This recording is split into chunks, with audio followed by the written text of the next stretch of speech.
In Revenge of the Sith, one moment changed everything. Anakin Skywalker burst into Palpatine's office, saw Mace Windu standing over a burned, crumpled old man, and made a choice. He cut off Mace's sword hand. Palpatine finished the rest, and the galaxy fell into darkness because of it. But what if Anakin's blade moved a second too fast? What if he swung in a wide, panicked arc and didn't just stop Mace, but took out both of them? What if the Chosen One, in one terrified, instinctive moment, accidentally killed the last Sith Lord and one of the most powerful Jedi Masters who ever lived at the same time? That's our story today, and nothing turns out the way you'd expect. Let's begin. The scene in Palpatine's office had been building for over a decade. Mace Windu stood over the Supreme Chancellor, amethyst blade extended, the air still crackling from the lightning storm that had just died out.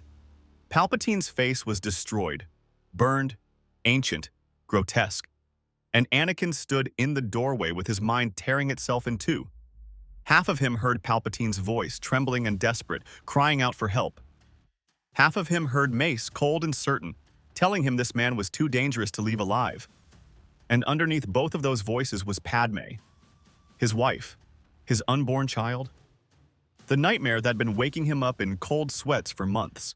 But as Mace's purple blade rose for the killing stroke, something inside Anakin snapped. Not toward the dark side, not toward the light, just raw, human panic. He grabbed his saber and swung hard to knock Mace's arm away. What he didn't account for was Palpatine lurching forward in that exact moment, reaching desperately for Mace. The blade connected with Palpatine's neck first, then carved through Mace's torso on the follow-through. Both men were dead before they hit the floor. The room went completely silent. Anakin stood there and stared, Mace Windu on his left, Palpatine on his right.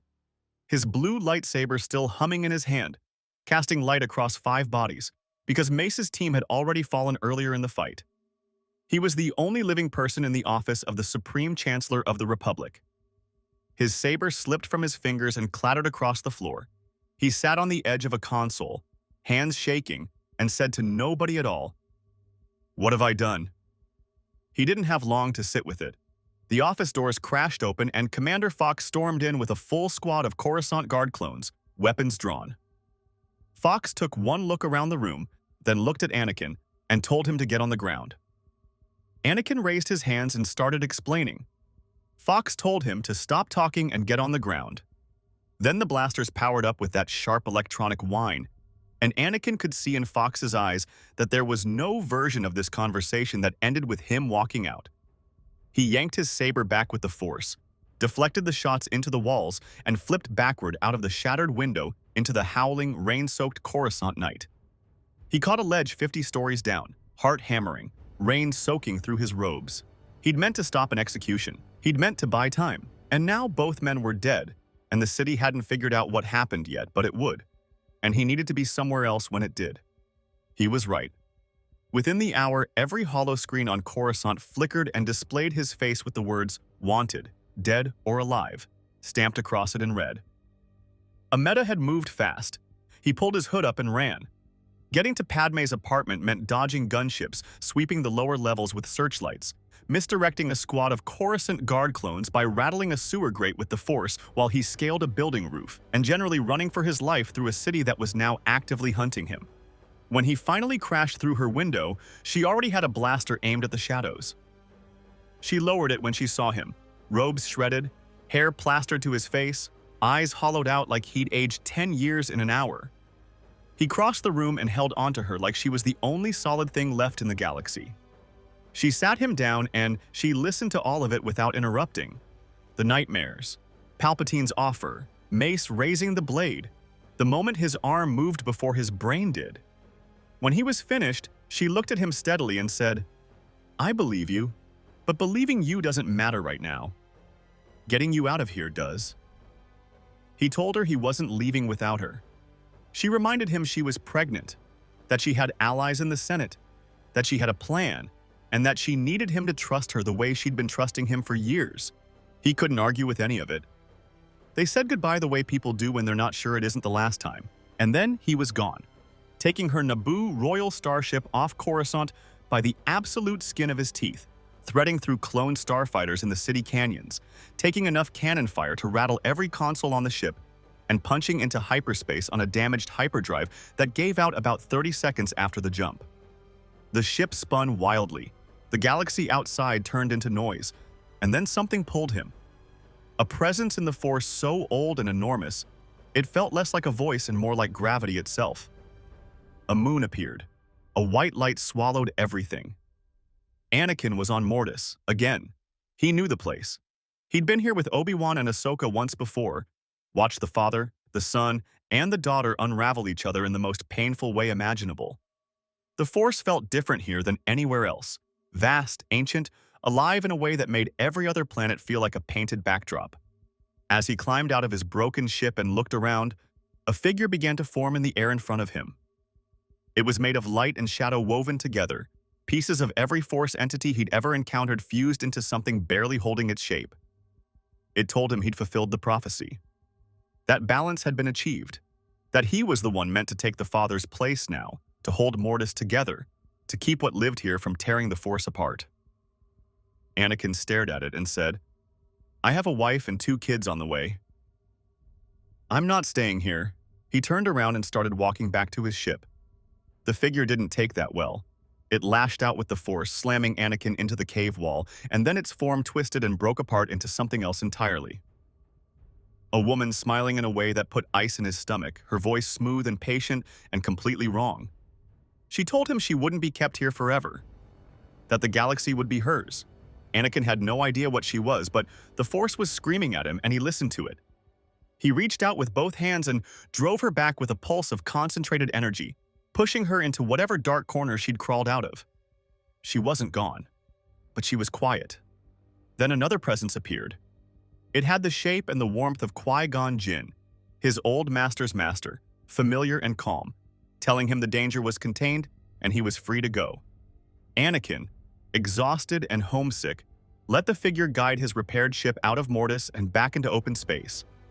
His comms lit up almost immediately. Padme, Obi-Wan, Ahsoka, all talking over each other. He had no idea he'd just carried something terrible out with him. Back on Coruscant, Vice Chair Mas Amedda had moved fast and he'd moved smart. Within hours of Palpatine's death, he stood before the full Senate and delivered a performance that was equal parts grief and cold calculation. He told them Anakin Skywalker was a separatist agent, that the Jedi Order had finally broken, that the recordings from the Chancellor's office had been stolen or destroyed by the killer himself, that he was taking over in the interest of stability. The Senate, confused and frightened, and without any evidence to counter him, largely went along with it. The Jedi Temple was locked down under investigation, and Amedda allowed himself to believe he'd gotten away with it. He hadn't counted on Ahsoka Tano. With Palpatine dead before he could issue Order 66, the siege of Mandalore transfer was never interrupted, and Ahsoka had reached Coruscant with Maul still in custody. She walked into the Jedi Temple, heard what happened to Anakin, and found Yoda waiting for her in the hall. He explained everything in that quiet, measured way he had, and then asked her for one more favor. The Jedi couldn't move openly. They were under a microscope. But she wasn't technically a Jedi anymore. She was a civilian. And Yoda believed the real security recording from Palpatine's office still existed somewhere in the executive building. He needed someone who could move through that building like smoke. Ahsoka said yes before he finished the sentence. She spent 2 days in the ventilation system, trailing Amedda through the halls until he led her exactly where she needed to go. He pulled a security disc from inside his robes and played it for a room full of Palpatine's loyalists, Sly Moore and a handful of advisors who'd built their entire careers on the old Chancellor's agenda. The footage was damning. It showed Palpatine igniting a red lightsaber and unleashing Force lightning on Mace and the other Jedi Masters before Anakin even entered the room. It showed the chaos that followed, the panicked swing, Palpatine lurching right into the arc of the blade. Every person in that room agreed it could never leave. Amedda said if the galaxy saw Palpatine wielding a red blade like Dooku, they were all finished. A Coruscant rat nearly blew everything. Ahsoka tried to shoo it away, made enough noise that Amedda looked straight up at the ceiling and asked who was there. She sighed, said, "It's always the hard way," and dropped out of the vent with both white lightsabers already ignited. In under a minute, Every person in the room was unconscious. She grabbed the disc and walked out. Within hours, it was playing in the Senate chamber. The whole truth, unedited, in front of every senator in the Republic. Ameta was arrested before the broadcast ended. The Jedi were cleared, and for the first time in what felt like a generation, the Senate was forced to look directly at what Palpatine had actually been, the architect of everything, pulling strings on both sides of the war for over a decade. But his death had consequences nobody planned for. Palpatine had always intended the Separatists to lose on his terms, at a moment of his choosing. Without him steering that outcome, the corporate alliance sat on Mustafar and watched the HoloNet reports and saw opportunity. They didn't shut down the droid armies. Instead, they activated a hidden reserve military Palpatine had kept secret from everyone, even his own Separatist puppets, a force so large it made the Outer Rim sieges look like a warm-up. The Republic won every battle in those sieges cleanly. But 2 months later, the Second Clone War began, led by a former Temple Guard, a man who in another timeline might have become something far worse. Someone who found the leaderless Separatist Council, offered them direction, and started hammering Republic systems along the Eastern Front with a blitz that caught everyone flat-footed. It was chaos. The Senate was useless, more consumed with political survival than the war on their doorstep. Protests packed the streets of Coruscant daily.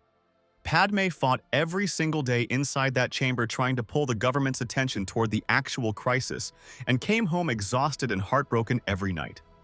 She told Bail Organa quietly, in a corridor between sessions, that she finally understood the Senate wasn't broken. It had never been built right to begin with. Real public servants didn't live inside those walls. She was going to see it through, but after that she was done. The war ended not with a treaty, but with an accident of its own. Republic task forces led by the 501st and 212th stumbled onto the Grand Inquisitor's fleet beyond Umbara and completely overwhelmed it. Most of what remained of the corporate alliance leadership died in the same engagement. Without a leader and without a cause anyone actually believed in, the Separatist resurgence collapsed within weeks. And while the clones were pressing their final offensive, the people of Coruscant stormed the Senate Plaza and dismantled the government that had failed them. Commander Fox, by his own admission, saw no point in stopping them. 2/3 of the Senate was gone by the time the war officially ended. The galaxy took a long breath. Then it started the slow, painful work of putting itself back together. Padme returned to Naboo and gave birth to Luke and Leia in the Lake Country, under green hills and open sky, with Anakin holding her hand. He laughed and cried, and didn't try to hide either. The nightmares were gone. They'd ended the night Palpatine died. She was alive, and the twins were healthy, and he thought maybe that was what balance actually felt like. He was wrong about it being over. Yoda visited them on Naboo a few years later, sitting by the water while Luke and Leia chased each other through the grass nearby. He asked Anakin to walk him through Mortis, every detail, nothing left out. Anakin described pushing back the woman with the terrible smile, and then he described Qui-Gon appearing and guiding him home. Yoda went very still. He looked at the lake for a long moment, and then told Anakin that Qui-Gon's presence would not have sought to leave Mortis. That in the oldest legends, a being called Abeloth had once been imprisoned there by the Father himself, sealed away before recorded memory. That when the Father, the Son, and the Daughter all died, those seals had weakened, and that if what guided Anakin's ship had the face of Qui-Gon Jinn, then Anakin hadn't left Mortis alone. Anakin asked if she was out there in the galaxy right now. Yoda said he couldn't feel her, which might mean she was hiding somewhere, or it might mean she was waiting. Neither of them slept well that night. The galaxy moved forward anyway, the way it always does after something terrible, imperfectly, unevenly, with a lot of arguments about who was responsible for what. A new republic took shape, smaller and more fractured than the one before it, but more honest too. Padme became an ambassador for Naboo in the rebuilding era, representing her people without a corrupt Senate to answer to. Obi-Wan led a restructured Jedi Order, one without a temple, without a council chamber, without walls keeping the Jedi removed from the people they were supposed to serve. Rex and Cody retired and reportedly argued about where to build their farm for 2 solid years before they actually built it. Ahsoka kept moving, kept helping, kept answering to nobody but herself. and Anakin stayed on Naboo and raised his kids. He taught Luke and Leia how to breathe, how to listen, how to feel the Force without letting it swallow you whole. He taught them the things Obi-Wan had taught him, and a few things Obi-Wan never could. That the line between protecting someone you love and losing yourself completely is thinner than a lightsaber blade. That the Force doesn't reward certainty, it rewards honesty.